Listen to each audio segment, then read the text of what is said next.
Baiklah, bismillahirrahmanirrahim. Assalamualaikum warahmatullahi wabarakatuh.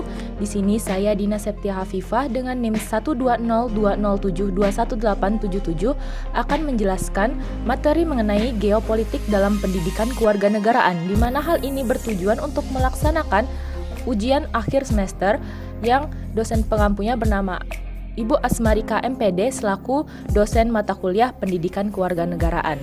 Baiklah, untuk tidak memperpanjang waktu, marilah simak video saya berikut ini. Untuk pembahasan pertama yaitu konsep geopolitik. Definisi geografi politik secara umum, yakni ilmu yang mempelajari relasi antar kehidupan dan aktivitas politik dengan kondisi-kondisi alam dari suatu negara, atau dengan kata lain, mempelajari the states and its natural environment. Selain itu, geografi politik juga mempelajari negara sebagai sebuah politik region yang mencakup baik internal geographical factor maupun eksternal, yaitu hubungan antar negara.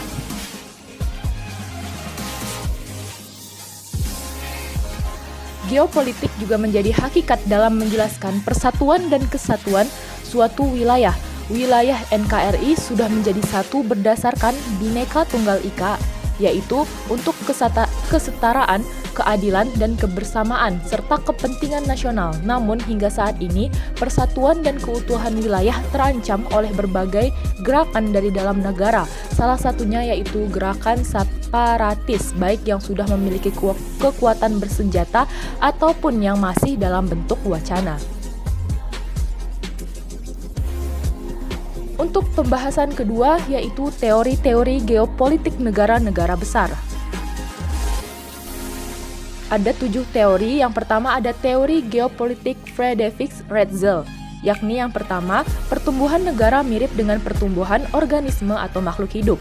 Yang kedua, kekuatan suatu negara harus mampu mewadahi pertumbuhannya. Yang ketiga, suatu bangsa dalam mempertahankan keberlangsungan hidupnya tidak terlepas dari hukum alam. Dan yang terakhir, apabila ruang hidup negara sudah tidak dapat memenuhi keperluan, ruang itu dapat diperluas dengan mengubah batas-batas negara, baik secara damai maupun melalui jalan kekerasan atau perang.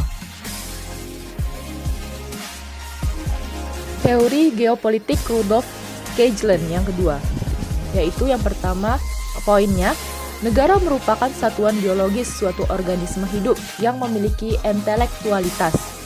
Poin kedua, negara merupakan suatu sistem politik yang meliputi geopolitik, ekonomi politik, demopolitik, dan kartel politik atau politik memerintah. Dan yang ketiga, negara harus mampu bersuambada serta memanfaatkan kemajuan kebudayaan dan teknologi untuk meningkatkan kekuatan nasionalnya. Untuk teori yang ketiga yaitu teori geopolitik Karl Haushofer. Yang pertama poinnya yaitu suatu bangsa dalam mempertahankan keberlangsungan hidupnya tidak terlepas dari hukum alam. Yang kedua, kekuasaan imperium daratan dapat mengejar kekuasaan imperium maritim untuk menguasai pengawasan di laut. Dan poin yang terakhir, beberapa negara besar di dunia akan timbul dan akan menguasai Eropa, Afrika, dan Asia Barat, Jerman dan Italia, serta Jepang di Asia Timur Raya. Teori yang keempat yaitu teori geopolitik Sir Halford Mackinder, yaitu pokok teori Mackinder menganut konsep kekuatan darat dan mencetuskan wawasan benua. Yang kelima, teori geopolitik Sir Walter Lake dan Alfred Thayer Mahan, yaitu pokok teori kedua ahli tersebut menganut konsep kekuatan maritim dan mencetuskan wawasan bahari. Yang keenam, teori geopolitik William Michael Albert Sarpex, Giulio Douhet, dan John Frederick, yaitu keempat ahli geopolitik ini melahirkan teori wawasan dirgantara, yaitu kekuatan di udara. Dan yang terakhir yaitu teori geopolitik Nicholas J. Spykman, yaitu pokok teori Spykman disebut teori daerah batas atau teori wawasan kombinasi. Dan pembahasan yang terakhir yaitu hakikat geopolitik.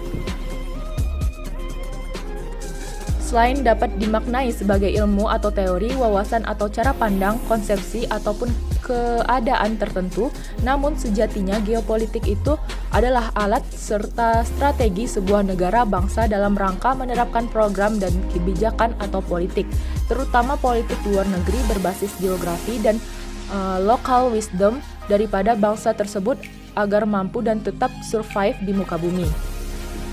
Dan yang kedua, sekarang ini bicara mengenai kesoalan ketergantungan, mana kata sebuah negara telah mempunyai ketergantungan terhadap negara lain dalam hal pangan dan energi, maka secara geopolitik nilai-nilai kedaulatan negara tersebut telah mengerus atau berkurang. Baiklah, mungkin hanya sampai di sini saja pembahasan yang saya dapat sampaikan. Jika banyak kesalahan, mohon dimaafkan. Wabillahi taufiq wal hidayah. Wassalamualaikum warahmatullahi wabarakatuh. Terima kasih.